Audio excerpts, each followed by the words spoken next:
हे बघा. Good morning friends. आपण आता भारतीय मानसशास्त्र जे काय आहे, इंडियन सायकोलॉजी, त्याबद्दल भूत आणि सद्य परिस्थिती काय, भूत परिस्थिती आणि सद्य परिस्थिती काय याचा आपण अभ्यास करणार आहोत. आता याच्यामध्ये बघा, psychology of India, past of present. आता म्हणजे भारतीय मानसशास्त्रामध्ये कितीही वर्षापासून जरी प्रगत असले, ते हजारो वर्षापासून आपल्याकडे मन ही संकल्पना अद्यावत आहे. बघा, वेद, पुराण, उपनिषदे, भगवद्गीता यासारख्या धार्मिक ग्रंथामधून मनाचे जे काही वर्तन आहे ते सखोलपणे वर्णन केलेले आहे. तसं बघा, महाभारतामध्ये श्रीकृष्णाने अर्जुनाला सांगितलेली गीता हा समुपदेशनाचाच वास्तव पाठ आहे. म्हणजे तुम्हाला जर चांगल्या प्रकारे समुपदेशक व्हायचा असेल किंवा काउन्सलर व्हायचा असेल तर श्रीकृष्णाला जगातला पहिला समुपदेशक म्हणायला हरकत नाही. Best counsellor of Krishna and Arjuna. Okay. आता याच्यामध्ये जे काही सांगितलेलं आहे, उपनिषदामध्ये व्यक्तिमत्वाचा जेव्हा अभ्यास केला जातो, कारण की बघा, भगवद्गीतेमध्ये जे काही वेगवेगळे काही गुण, गीता ही नुसती वाचू नका, त्याच्यातला एक एक गुण तुम्ही तिथं समजून घ्या, तेव्हा तुम्हाला सगळ्या गोष्टी तिथं समजतील, हे लक्षात घ्या. बरोबर आहे. आता उपनिषदांमध्ये व्यक्तिमत्वाचा जेव्हा अभ्यास केला जातो तेव्हा शरीर, अनयम, प्राणायाम, विनाज्ञानमज्ञ, अज्ञानवेद, विचारमय कोश, चिरंतनेची प्राप्ती किंवा तुलना या सगळ्या मॅस्लोच्या मेटामोटिवेशन किंवा महाभारतामध्ये निष्काम कर्म या सगळ्या गोष्टीमध्ये येतात. म्हणजे यामध्ये सांगितलं की जे काही आपण कर्म करतो ते निष्काम करा, काही हे करा. त्याच्यामध्ये बऱ्याच मोठी गोष्टी तिथे सांगितले. भारतीय मानसशास्त्र जे काही आहे, मोठ्या प्रमाणात उल्लेख हा त्याचा प्रभाव केला जातो. कफ, वात, पित्त, प्रकृती या सगळ्या गोष्टींचा त्याच्यामध्ये हे केले. हिप्पोक्रेटस यांनी या वर्गवारीचा अभ्यास केलेला आहे. आता सामान्यपणे जेव्हा व्यक्तिमत्वाचा वर्णन जेव्हा मानसशास्त्रामध्ये जेव्हा आढळले जाते तेव्हा त्यांनी सांगितले की 2 दोषापासून लांब राहते. दोषांना षडरूपी असे संबोधले जाते. ते 6 ऋतू म्हणजेच जे काही षडरूप म्हटलेले किंवा 6 ऋतू म्हणजे काम, क्रोध, लोभ, मोह, मद, मत्सर, हे सगळे याच्यामध्ये काम, क्रोध, लोभ, मत्सर, मोह हे सगळे याच्यामध्ये षडरूपीमध्ये येत असतात. बरोबर आहे. तसं हिंदू संस्कृतीमध्ये पतंजली भारतीय मानसशास्त्राचे जनक असे मानले गेलेले आहे. त्यांनी जे 4 योग सांगितलेले आहेत बघा, भक्तियोग, कर्मयोग, भक्तियोग, ज्ञानयोग, चौथा आहे राजयोग. कोणते योग सांगितले? कर्मयोग, भक्तियोग किंवा राजयोग हे जे शरीरशास्त्रातले आहे ते आपल्याला काय करतात? शरीर संतुलन करायला लावतात. ज्यामध्ये नियम, आसन, प्राणायाम या सगळ्या गोष्टी आहेत. काय? प्राणायाम, प्रत्याहार, धारणा, समाधी, समावेश या सगळ्या अष्टांग योगामधले सूत्र हे तिथे सांगितलेले आहे.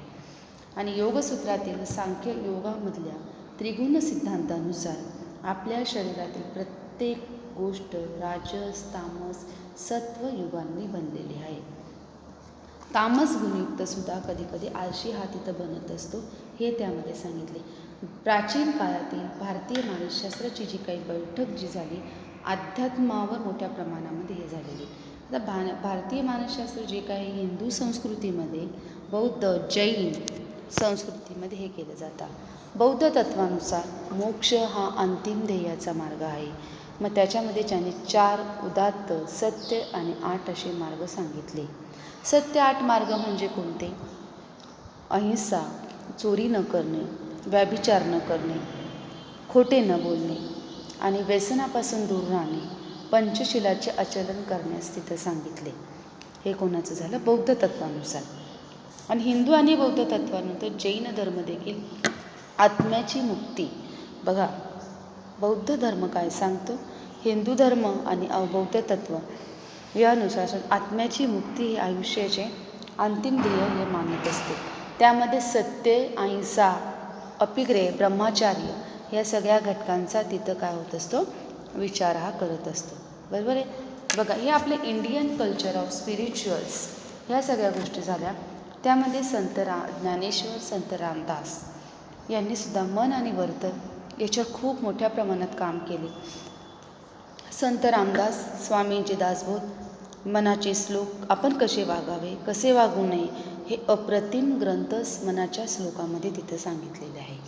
बघा, म्हणजे जे आपण म्हणतो की संत वाङ्मय काय आहे, संत हे काय आहे, प्राचीन काळानुसार आधुनिक मानसशास्त्र हे स्वातंत्र्य काळानुसार, स्वातंत्र्यानंतर त्याचे 2 कालखंड. बघा, हा आता पूर्वीचा भूत परिस्थितीचा कालावधी सांगितला.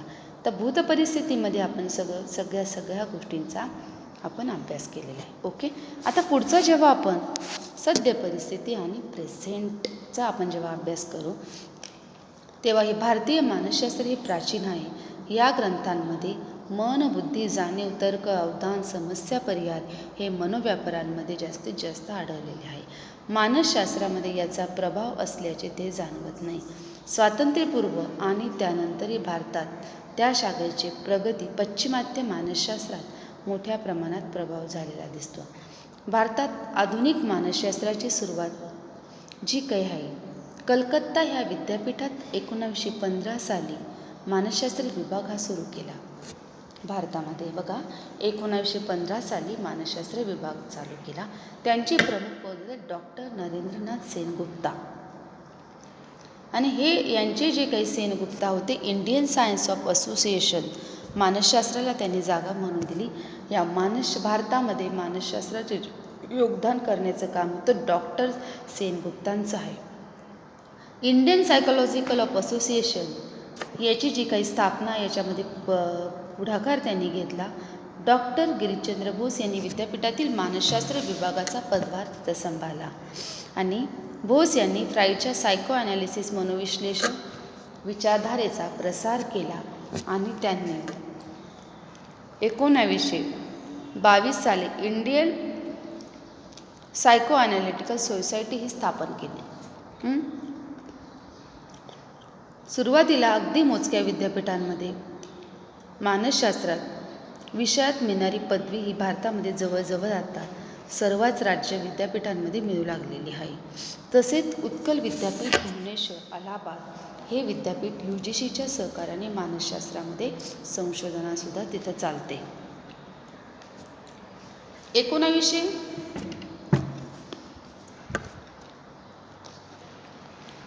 1947 पासून बँगलोर लुनाटिक असालयम या नावाने सुरू करणारी आहे.